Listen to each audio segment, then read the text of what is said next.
The invisible mechanism that steals your wealth while you sleep, the dramatic hook, your $100 secret.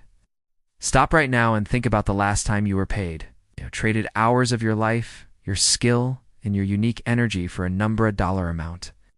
When you look at that number in your bank account, you assume it represents a fixed amount of value, store of wealth you can retrieve anytime.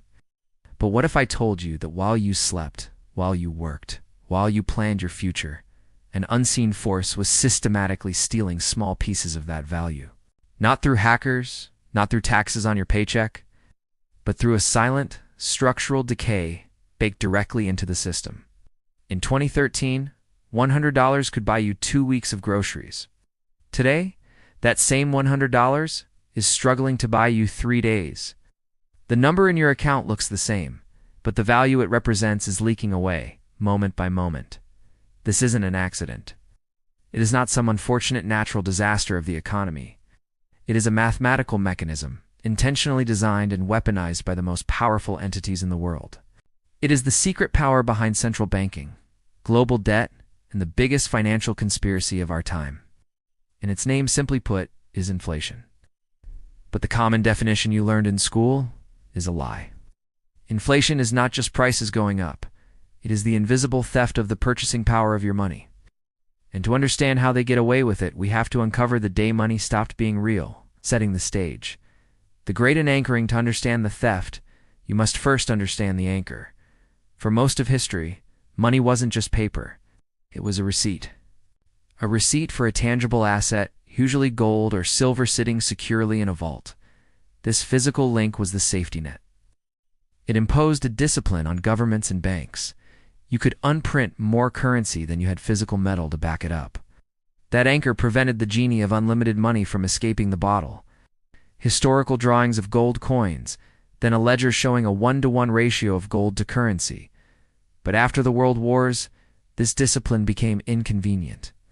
Governments wanted to spend more than they earned. They needed a blank check to finance social programs, global conflicts, and endless debt. The gold anchor felt like a shackle. The great trick wasn't the final removal of the anchor, but the years of manipulation leading up to it. Key figures and secret meetings slowly eroded the link, promising stability while laying the groundwork for the biggest financial sleight of hand in history. The stage was set for a twist so profound, it changed the very nature of wealth. The story in chronology, from gold to fiat origins, the age of restraint until 1944. Our story technically begins in 1913 with the creation of the Federal Reserve, a private entity given unprecedented control over the U.S. money supply. But the true battle was fought at Bretton Woods in 1944. Archival footage, photos of the Bretton Woods Conference, the world, battered by war, agreed to peg all global currencies to the U.S. dollar. And here was the crucial detail. The U.S. dollar was, in turn, pegged directly to gold at a fixed rate, $35 per ounce. This established the U.S. dollar as the world's reserve currency, essentially making the dollar as good as gold for international trade.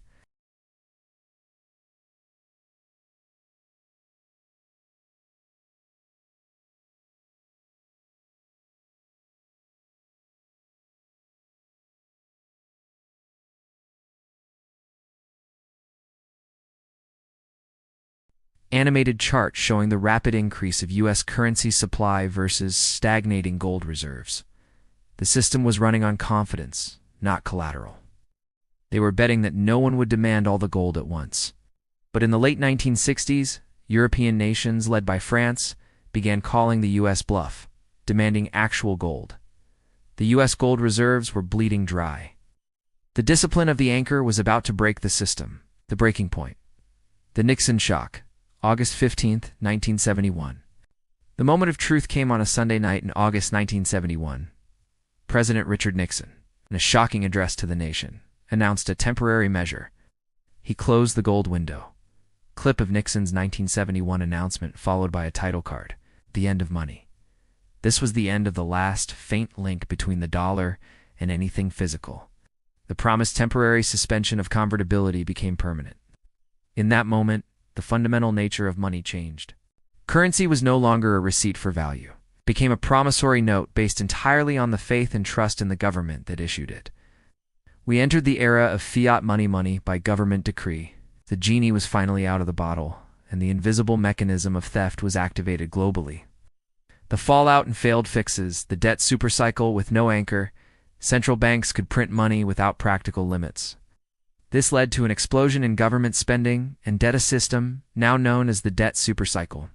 When central banks print money, known as quantitative easing or expanding the money supply, they dilute the value of every existing dollar. This dilution is the mechanism of theft. It's the silent, systemic reduction of your purchasing power, the actual definition of inflation. Graphic illustrating a bucket of money being added to, and the level of all existing money dropping slightly. Attempts to fix inflation, like the aggressive rate hikes under Paul Volcker in the 1980s, were painful but temporary. They only treated the fever-high prices, but never cured the disease: unlimited money creation. The disease is structural. It's a design feature.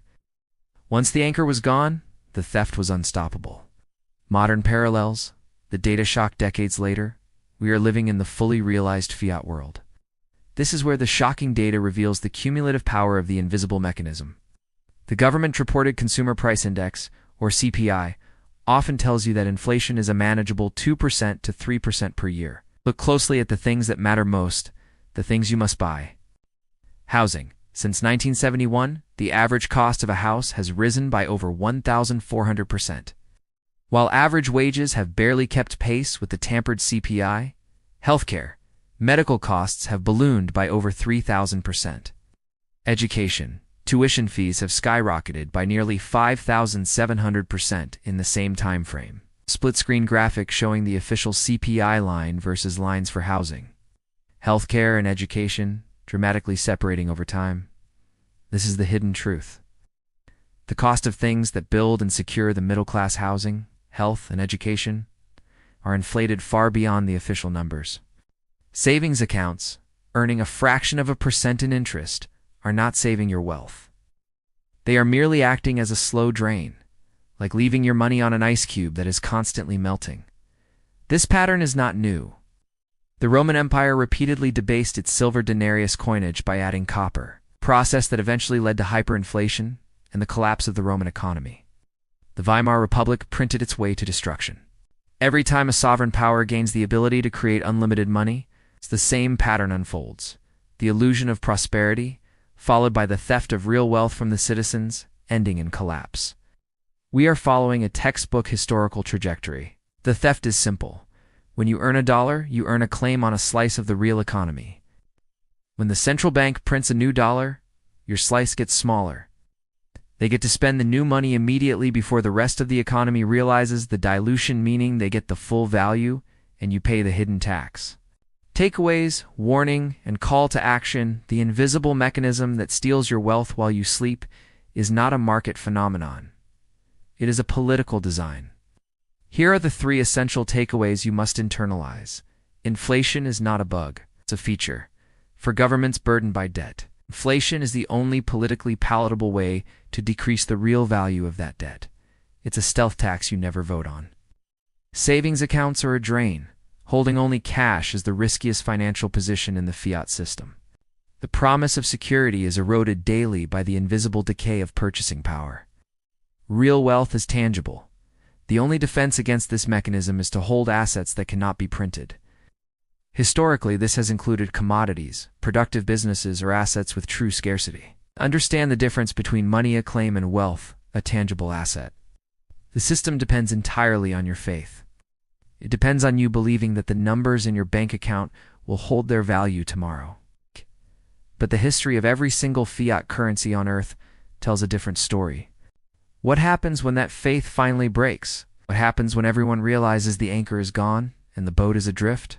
It's not about fear, it's about knowledge. You cannot fight an invisible mechanism unless you first understand how it works. If you found the secret history of money intriguing, hit the like button and share this with one person who still believes their savings account is safe. Don't let this mechanism continue to steal their future. And make sure you are subscribed and hit the notification bell. We've only scratched the surface of central banking secrets. You won't want to miss our next deep dive into the global debt paradox.